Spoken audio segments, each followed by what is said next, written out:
ओम शांति। सर्व प्रकार की हलचलों से खुद के मन को समेट लें।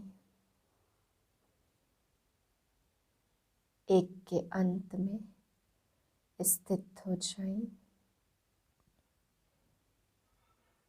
पुराने संस्कार, पुरानी बातों से मैं आत्मा मर जीवात्मा हूँ। नई जन्म की स्मृति स्वयं को याद दिलाएं। मुझ आत्मा को आदि पिता ब्रह्मा की गोद मिली है। परमात्मा गोद में आई हूँ।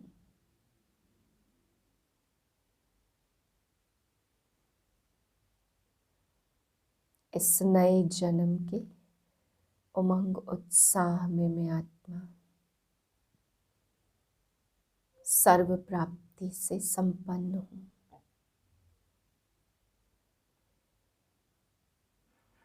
इसी स्मृति में आज के महावाक्य सुनते हैं। 23/12/2021 के महावाक्य हैं। आज बाबा हम बच्चों को समझाते, बच्चे संगम युग पर जब बाप आते हैं तो इस पुरानी दुनिया के अंत होने का इशारा सबको प्राप्त हो जाता है। बाबा कहते यह सुहावना कल्याणकारी संगम युग है जिसमें स्वयं बाप आकर के पतित भारत को पावन बनाते हैं। फिर बाबा समझा रहे मुक्ति में ले जाने वाला है ही एक बाप, इसलिए केवल एक बाप को ही मुक्ति, जीवन मुक्ति दाता कहा जाता। बाबा कहते एक बार प्रतिज्ञा कर फिर अगर तोड़ते हैं तो एकदम ही फिर रसातल में चले जाते। फिर बाबा ने कहा जन्म भी कौन सा मिलता, चंडाल का। फिर बाबा समझा रहे बाप ने तुम बच्चों को जब समझदार बनाया था तब तुम स्वर्ग में थे, भारत स्वर्ग था। फिर बाबा कहते बेसमझ बनने से क्या बन गए, कंगाल बन गए और नरक में आ गए। फिर बाबा समझा रहे चढ़ती कला में जाने के लिए चलते फिरते एक बाप की याद में रहना है। मीठे बच्चे, यह सुहावना कल्याणकारी संगम युग है जिसमें स्वयं बाप आकर पतित भारत को पावन बनाते। प्रश्न है संगम युग पर जब बाप आते हैं तो उनके आने से ही कौन सा इशारा मिल जाता है। उत्तर इस पुरानी दुनिया के अंत होने का इशारा सबको मिल जाता, क्योंकि बाप आते ही हैं पतित सृष्टि का अंत करने। इसलिए विनाश का साक्षात्कार भी होता है। अभी तुम्हें नई दुनिया के झाड़ सामने दिखाई दे रहे हैं। गीत है तुम्हें पाके हमने जहान पा लिया। ओम शांति। वास्तव में कहना चाहिए रूहानी बच्चों प्रति रूहानी बाप की गुड मॉर्निंग, क्योंकि बच्चे जानते हैं बाप आते ही हैं रात को दिन बनाने। यह भी हिसाब किया जाता आखिर में भी बाबा आते किस समय है, तिथि तारीख ही नहीं है, परंतु किस समय आते जरूर 12:01 हुआ होगा। तब बाबा ने इस शरीर में प्रवेश किया होगा। यह है बेहद की रात और दिन। तिथि तारीख नहीं बताई जा सकती। अपने बच्चों को ही कहते हम आकर रात को दिन, नरक को स्वर्ग बनाते अथवा पावन दुनिया बनाते हैं। समझ में आता है बाबा का आना रात्रि को ही कहा जाता। शिवरात्रि कहते हैं ना, उनकी कोई जन्म पत्री है? बाबा पूछ रहे शिव बाबा जन्म लेते तो कोई जन्म पत्री है? कृष्ण जयंती की भी तिथि तारीख कुछ नहीं है, क्योंकि उनको भी बहुत दूर ले गए। यह किसको पता नहीं है कृष्ण का जन्म कब हुआ। संवत तिथि तारीख कुछ नहीं है, बाकी सिर्फ रात को मनाते। वास्तव में शिव बाबा है ही रात को आने वाला। तुम बच्चे कहेंगे शिव बाबा की रात्रि, भारत में मनाते भी हैं शिवरात्रि, शिव जयंती भी कहते, परंतु वास्तव में शिव जयंती कहना नहीं चाहिए, क्योंकि उनकी मरनती नहीं है। मरनती नहीं है, इसलिए बाबा ने कहा जयंती भी नहीं कहना चाहिए। मनुष्य जन्मता तो फिर मरता भी है, वह तो मरता ही नहीं है, इसलिए शिव जयंती कहना भी रॉन्ग है। शिवरात्रि कहना ठीक है। पतित दुनिया भी बरोबर है। यह गीता का एपिसोड रिपीट हो रहा है। मौत का तूफान भी सामने खड़ा है। कलयुग का अंत है, मुसीबतें सामने आनी है। समझते हैं यह वही महाभारत लड़ाई है जिसके लिए शास्त्रों में गायन है। नेचुरल कैलेमिटीज द्वारा पुरानी दुनिया का विनाश होना है, तो जरूर गीता का भगवान आया होगा। आएगा ही कलयुग के अंत में। सतयुग का फर्स्ट जन्म वह फिर द्वापर में तो हो न सके। अभी कृष्ण का गायन पूजन है, परंतु उनके एक्यूरेट फीचर्स तो बन न सके, उनका फोटो भी निकल न सके। ऐसे ही मिट्टी का कागज का बना लेते हैं। एक्यूरेट फीचर तो जब तुम ध्यान में जाओ तब देख सकते हो, फोटो निकाल नहीं सकते। मीरा कृष्ण से डांस करती थी ना, बहुत नामी ग्रामी है। कृष्ण को याद करती थी तो झट उनको साक्षात्कार होता था। कृष्ण से प्रीत थी, साक्षात्कार में देखती थी, इसलिए पवित्र रहना चाहती थी। जानते हैं वहां विकार होता ही नहीं है। कृष्ण से प्रीत लगी तो पवित्र तो जरूर बनना पड़े। पतित तो कृष्ण के साथ मिल न सके। मीरा पावन रही इसलिए उनकी महिमा है। यह सब राज बाबा ही समझाते हैं। भक्ति मार्ग में तो उनकी अल्पकाल क्षण भंगुर की भावना पूरी हुई। साक्षात्कार हुआ। जो मनोकामना रखते वह अल्पकाल के लिए पूरी हो जाती है। मुक्ति में ले जाने वाला एक ही बाप है। बाप समझाते कि बच्चे अभी पतित सृष्टि का अंत है। वह तो समझते कलयुग अर्जुन 40,000 वर्ष चलना है, परंतु तुम जानते कलयुग का अंत होना है। तब ही बाप आकर सारी नॉलेज सुनाते हैं। ऊंचते ऊंच है ही भगवान, उनका जन्म भी यहाँ होता। आते भी हैं संगम पर और अंत होने का इशारा देते हैं। विनाश का साक्षात्कार भी कराया, अर्जुन के लिए भी दिखाया ना कि साक्षात्कार हुआ। तुम बच्चों में भी बहुतों ने साक्षात्कार किया है। जितना जितना नजदीक आएंगे तो देखने में आएगा। मनुष्य जब घर के नजदीक आते हैं तो सब बातें याद आती हैं। तुमको भी बहुत साक्षात्कार होते रहेंगे। संगम पर स्थापना होती है। तुम ब्राह्मण हो ही संगम युग पर। वह है शूद्र और तुम हो ब्राह्मण। वह देवताएं, यह बातें कोई भी शास्त्रों में नहीं है। मनुष्य थोड़े जानते कि संगम किसको कहा जाता। इनको कल्याणकारी सुहावना संगम युग कहा जाता, जहाँ से पतित भारत पावन बनता है। यह तो तुम बच्चों को मालूम है। कोई भी विकारी को यहाँ अलाउड नहीं किया जाता। पहले पहले पवित्रता की प्रतिज्ञा लेनी होती है। एक बार प्रतिज्ञा कर फिर अगर तोड़ते हैं तो एकदम रसातल में चले जाते। चंडाल का जन्म पा लेते हैं। यहाँ बाबा के आगे पतित कोई भी आ नहीं सकते। अगर ब्राह्मणी भूल से भी ले आती तो उन पर बड़ा दोष आ जाता। दोनों चंडाल बन पड़ते हैं।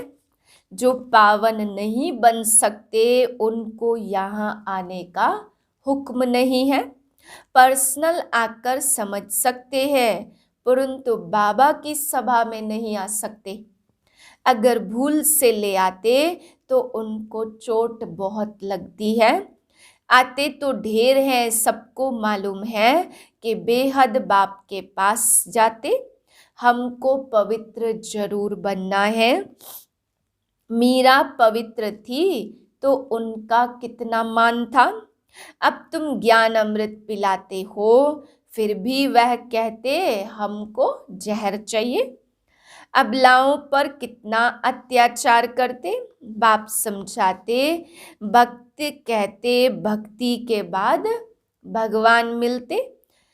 फल देने आते तो भक्ति निष्फल हुई ना, परंतु कुछ भी नहीं समझते हैं। भारत ही गोल्डन एजेड था, अब है आयरन एजेड। बुलाते हैं हे पतित पावन आओ, तो पतित ठहरे ना, परंतु किसको कहो तुम नरकवासी पतित हो, तो समझते ही नहीं है। बाबा ने जब समझदार बनाया तो स्वर्ग था, अभी बेसमझ होने से कंगाल बने हैं। जब देवताओं का राज्य था तो भारत कितना ऊंच था।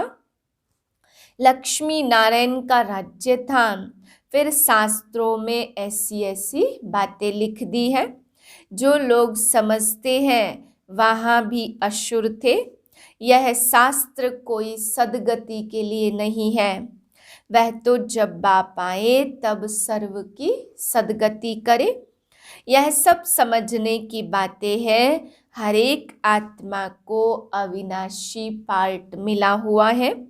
आत्मा शांति धाम से आती है इस पृथ्वी पर पार्ट बजाने। आत्मा भी अविनाशी तो ड्रामा भी अविनाशी। उसमें आत्मा अविनाशी एक्टर है। परमात्मा को पत्थर बित्तर में कह देते तो ग्लानि हुई ना। बाप आकर भारत पर उपकार कर स्वर्ग बनाते तो रावण आकर अपकार कर नरक बना देते। यह खेल ही है दुख सुख का, यह कांटों का जंगल। बाप आकर कांटों को फूल बनाते। बड़े से बड़ा कांटा है काम विकार। अभी बाप कहते मैं पावन बनाने आया हूँ, जो पावन बनेंगे वही पावन दुनिया के मालिक बनेंगे। सभी आत्माएं एक माशुक पर आशिक हैं, वह आकर सबको ले जाते मुक्ति धाम। ड्रामानुसार जब टाइम आता तभी मैं आता हूँ तुम बच्चों को पावन बनाने। यह वही महाभारत लड़ाई है। मृत्यु लोक में यह अंतिम लड़ाई है। अमर लोक में लड़ाई होती नहीं है, वहाँ तो है ही राम राज्य। वहाँ रहते हैं धर्मात्माएं और यहाँ है पापात्माएं। पाप करते रहते पुण्य आत्माओं की दुनिया को स्वर्ग कहा जाता। बाप कहते मैं 1 सेकंड में तुमको चढ़ती कला में ले जाता हूँ।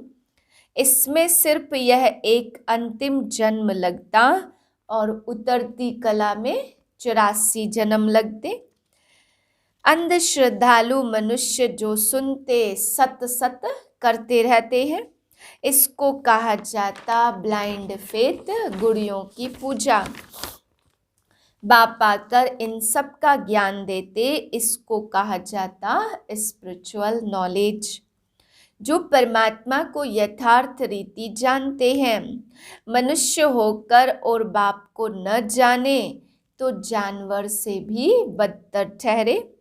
देवताओं के आगे जाकर महिमा गाते, आप सर्वगुण संपन्न हैं। है तो दोनों मनुष्य ना, परंतु यह है सारा कांटों का जंगल। बाबा तुमको कांटों से फूल बनाते, सचखंड बनाने वाला है परमपिता परमात्मा। बाप ही आकर परिचय देते सो भी ब्राह्मण बच्चों को, फिर यह ज्ञान रहेगा नहीं। तुम बच्चे योग बल से विश्व के मालिक बनते हो, बाहुबल से कब किसको विश्व की बादशाही नहीं मिल सकती। भारत जो विश्व का मालिक था सो अब कंगाल बन गया। मनुष्यों की बुद्धि ऐसी है जो बाहर बोर्ड में भी देखते हैं लिखा हुआ है प्रजापिता ब्रह्मा कुमार कुमारियां, तो भी नहीं समझते कि यह ईश्वरीय फैमिली है। इतने ढेर बीके हैं, इसमें अंधश्रद्धा की बात तो हो न सके। यह है ईश्वरीय परिवार, समझते हैं यह भी कोई इंस्टीट्यूशन है। अरे यह तो फैमिली है ना, कुमार कुमारियां यह तो घर हुआ ना। इतनी प्रदर्शनी करते हो, समझाते हो, फिर भी समझते थोड़े ही हैं। 7 दिन का जब कोर्स ले अच्छी रीति समझे, तब बुद्धि में बैठे कि बाप फिर से बेहद का वर्षा देने आए हैं। अच्छा मीठे मीठे सिक्के लदे बच्चों प्रति माता पिता बाप दादा का याद प्यार गुड मॉर्निंग। रूहानी बाप की रूहानी बच्चों को नमस्ते। हम रूहानी बच्चों की रूहानी बाप को नमस्ते। धारणा के लिए पहली पॉइंट, चढ़ती कला में जाने के लिए उठते बैठते एक बाप की याद में रहना है। बाप समान सभी पर उपकार करना है। दूसरी पॉइंट, ज्ञान अमृत पीना और पिलाना है। कांटों को फूल बनाने की सेवा करनी है। वरदान है, मर्जीवा स्थिति द्वारा हिम्मत और उल्लास की अविनाशी स्टैंप लगाने वाले प्राप्ति संपन्न भाव। जो प्राप्तियों से संपन्न होते हैं उनके हर चलन नैन चैन से उमंग उत्साह दिखाई पड़ता, लेकिन हिम्मत और उल्लास की अविनाशी स्टैंप लगाने के लिए अपने पास्ट के व ईश्वरीय मर्यादाओं के विपरीत जो संस्कार स्वभाव संकल्प व कर्म होते हैं उनसे मर्जीवा बनो। प्रतिज्ञा रूपी स्विच को सेट कर प्रैक्टिकल में प्रतिज्ञा प्रमाण चलते रहो। हिम्मत के साथ उल्लास हो तो प्राप्ति की झलक दूर से ही दिखाई देगी। स्लोगन है, मेले व झमेले में डबल लाइट रहने वाला ही धारणा मूर्त है। ओम शांति।